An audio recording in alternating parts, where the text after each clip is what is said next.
My name's Azlann Arnett. I'm a graduate student at Baylor College of Medicine. I received the Predoctoral Fellowship in Drug Discovery from the PhRMA Foundation. How I got started as a scientist was actually studying zebrafish, which are these tiny little fish, as an undergraduate. And what really caught my attention or really amazed me about science is I studied how just a small modification, a little chemical change on one protein could actually determine whether or not a cell moved or if it stood in a place, and how this would actually cause these massive changes for the organism why it developed.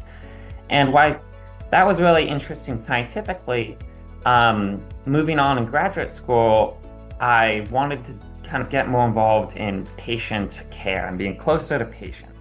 My research focuses on something called CAR T-cell therapy, which is a kind of revolutionary new therapy. T-cells are really a unique part of the immune system because they directly recognize and kill pathogens. And so what a CAR T-cell is it's an engineered version of the T-cell that allows T-cells to recognize things that we know are threats. And this is really important in terms of cancer because cancer ultimately arises from our own cells. And so oftentimes it can escape the immune system from recognizing it. And so what CARs do is it allows the T-cells to then recognize the cancer cells and do their job. It doesn't work in all cancers, unfortunately. We decided to take advantage of a certain type of gene or set of genes called transcription factors or epigenetic factors. And this is just a fancy word for genes that can actually reprogram cells.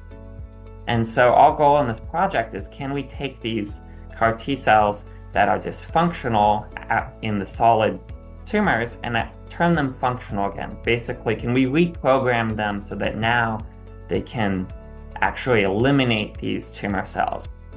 Many individuals in the lab, myself included, will go to the clinic and meet patients during CAR T-cell infusions or why they're being treated.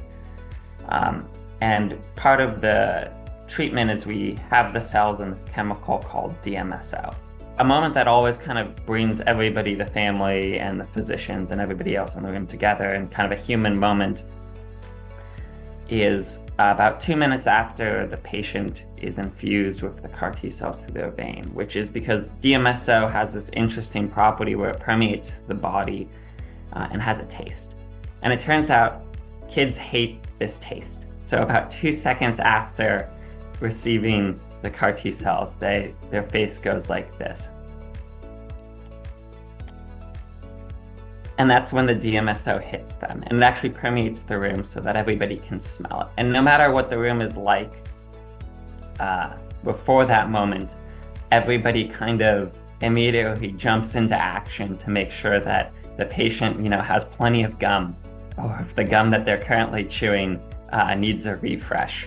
And I think that the moments like that are nice because it always kind of brings us back down from wherever we are and reminds us about just kind of little simple things, despite the backdrop of what we're ultimately doing. So oftentimes, especially with more traditional methods of funding from the NIH,